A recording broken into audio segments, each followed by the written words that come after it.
But for now, let's get to our first guest, the ranking member of the House Judiciary Committee, conservative Ohio Congressman Jim Jordan. Congressman, great to see you as always, sir. You know, while CBS News is ignoring verifiable left-wing violence out there to scare the viewers about potential violence from the right wing, NBC is abandoning facts to protect the radical and hate-filled left from itself. Look at this. In a now-deleted tweet, NBC quoted a Democrat activist writing, quote, "Florida Governor DeSantis sending asylum seekers to Martha's Vineyard is like me taking my trash out and just driving to different areas where I live and just throwing my trash there," end quote.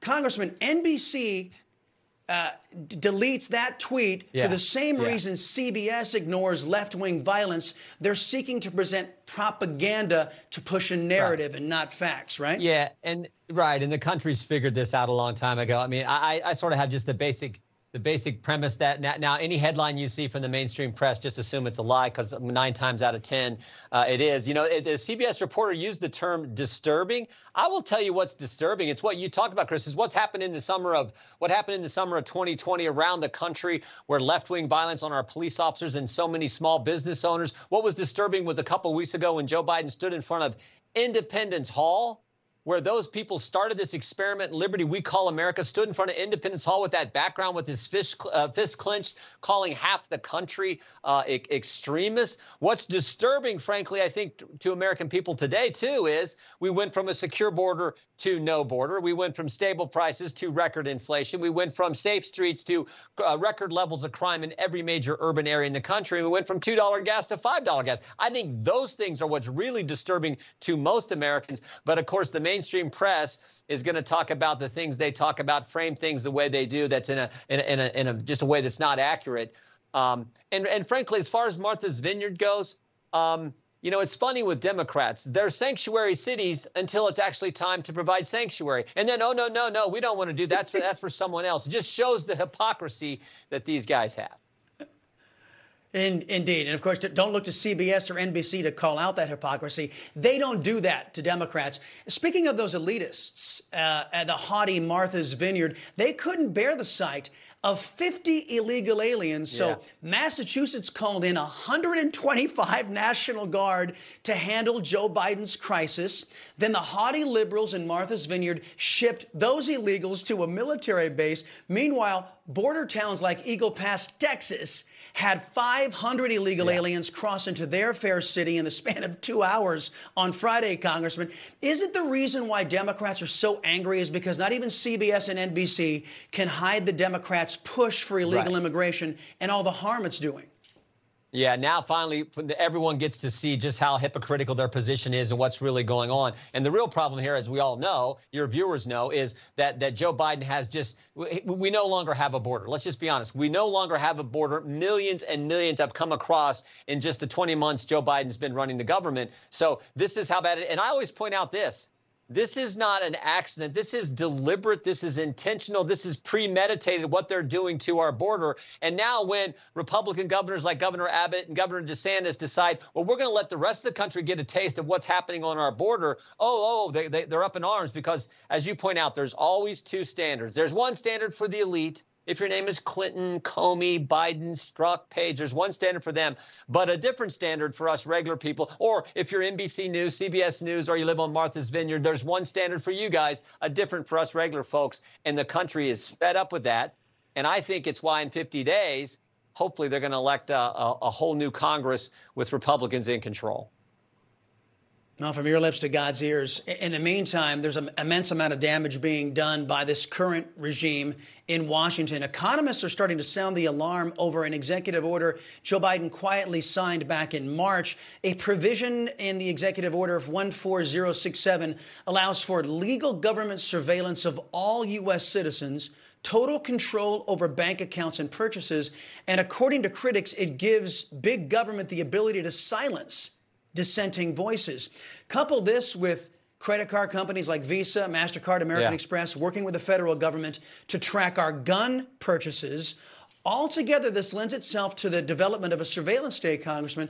What I think the American people want to know, and certainly I do, if the GOP, with your lackluster current leadership, Are they up to protecting the American people from an obvious power grab of the Democrats? Yeah.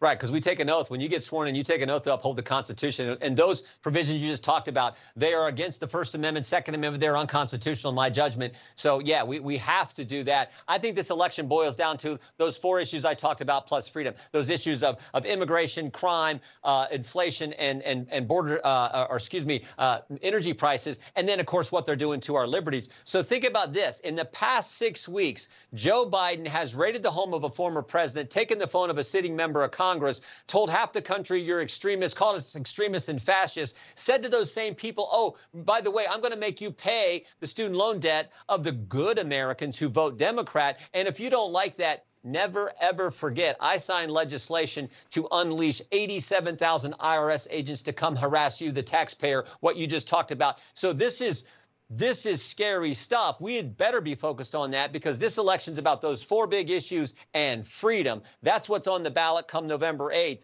And again, it's why I think it's going to be a good day for Republicans. Well, I praise God again. And this last issue is also one of these issues you guys are going to be confronted with.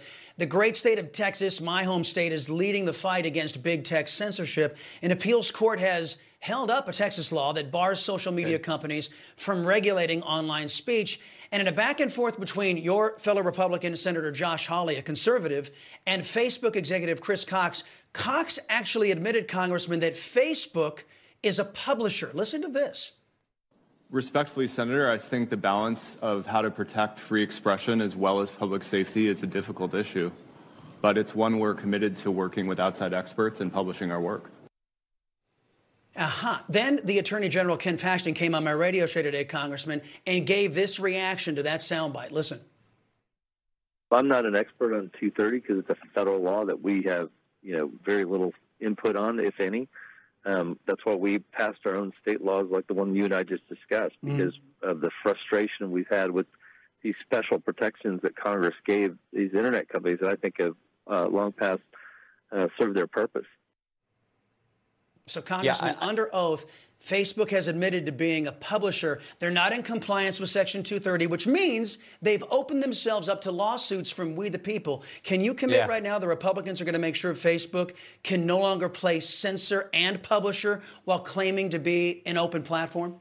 Yeah, if you're a publisher and making editorial decisions, that's the whole premise of this. So yeah, it's time to change 230, get rid of 230. We're for that. We're for more transparency. We're for getting these causes of action in front of the Supreme Court in a much more timely fashion. So we put together a blueprint which we think makes sense to respect First Amendment free speech rights and the ability that we all know now. Big tech is the public square. These forums are the public square where you need robust debate. And you can't have someone like Facebook, who we now know worked with the government to keep us from hearing about the Hunter Biden story in just the weeks and days prior to the 2020 presidential election. So you can't have them making these kind of decisions. So this is something we're definitely going to look into. Conservative Congressman Jim Jordan, man, always appreciate the visit and the good work you do. Thank you, sir.